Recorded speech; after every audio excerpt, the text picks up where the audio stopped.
Buenos días, me llamo Daiman González, estudiante de la carrera de licenciatura en Psicología de la Universidad Yacambú para la asignatura Psicología Experimental. En esta oportunidad vamos a exponer acerca de los procedimientos científicos de la psicología.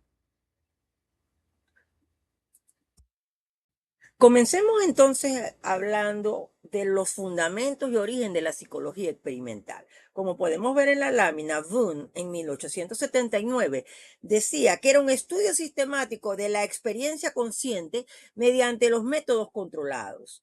Ahora bien, se utilizaban la observación rigurosa y la experimentación en condiciones muy específicas.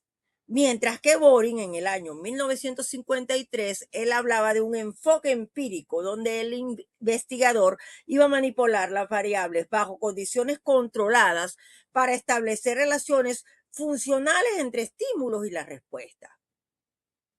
Al hacer una comparación, se puede observar que ambos autores van a coincidir en la necesidad del control y la sistematización. Pero Wundt va a centrar su interés en la experiencia consciente, mientras que Boring va a ampliar el alcance hacia la conducta observable.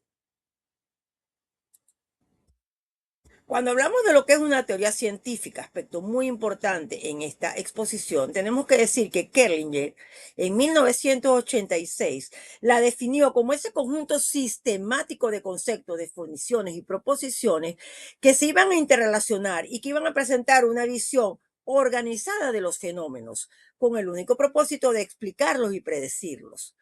Bunch, en el año 1976, él decía que la teoría científica iba a ser la construcción racional que debía ser contrastable con la realidad empírica. Sin esta capacidad de la verificación, iba a ser o iba a producir un carente valor científico y no iba a orientar la investigación. En mi opinión, si reflexionamos sobre estas posturas acerca de la teoría científica de estos autores, puedo decir que ellos evidencian dos dimensiones fundamentales de la teoría: su función explicativa y su carácter empírico.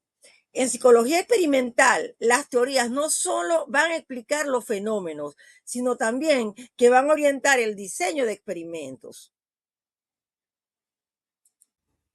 Cuando hablamos de métodos de racionamiento científico, en primer lugar, hablemos acerca de la inducción, que es esa observación sistemática de casos particulares para formular generaciones y principios, en donde las conclusiones van a ser provisionales y van a depender de la calidad de las observaciones. Precisamente, Hernández, Fernández y Batista en el año 2019 citan este concepto y indican que este método inductivo va a consistir en partir de observaciones particulares para formular generalizaciones o principios de un alcance mucho más amplio.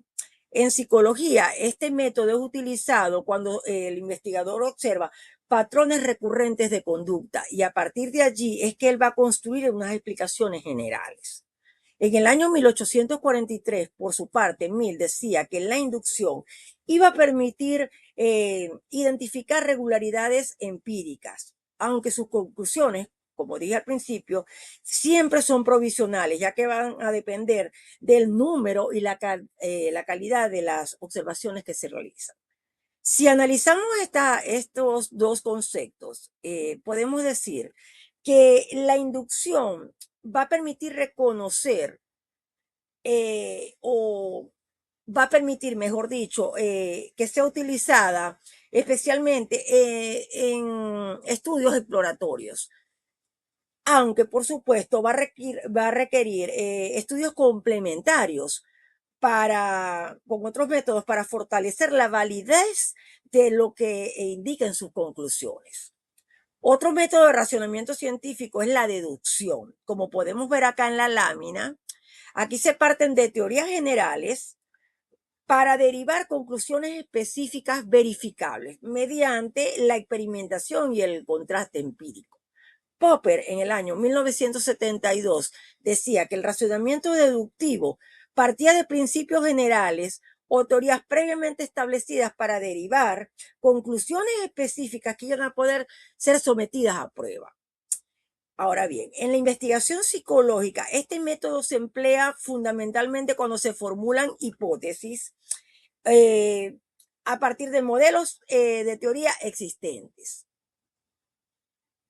En 1986, Kerlinger señaló que la deducción era algo que iba a aportar una claridad lógica y coherencia interna, ya que las conclusiones se iban a desprender necesariamente de las premisas. Entonces podemos observar que aquí hay como, hay que decir primeramente que la deducción permite poner a prueba las teorías, pero va a depender en gran medida de la solidez, perdón, de los supuestos teóricos de partida. Por ello, su eficacia va a aumentar cuando se combina con la inducción. Y para concluir esta parte, hablamos del método de razonamiento científico hipotético dedictivo. Como el nombre lo dice, él va a combinar tanto la inducción como la deducción. Aquí se van a formular hipótesis, se van a deducir consecuencias observables y se van a contrastar empíricamente para validar o refutar el conocimiento científico. Bunch, en el año 1976, él describía este método como un proceso en el cual se formulaban hipótesis, se deducían consecuencias observables y se iban a contrastar empíricamente. Aquí se emplean o se integran tanto la inducción como la deducción. Se va a convertir en uno de los pilares de la investigación científica moderna.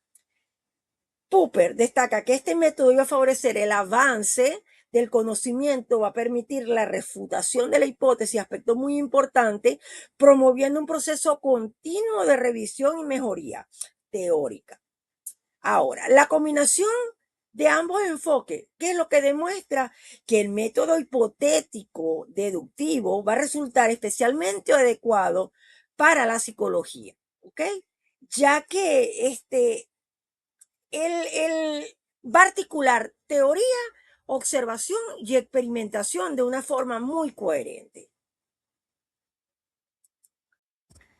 Cuando hablamos de técnicas de investigación, hablemos de lo que es la observación, que según Hernández en el año 2019, él señalaba que era una técnica fundamental para el registro sistemático de la conducta, tanto en contextos naturales como controlados.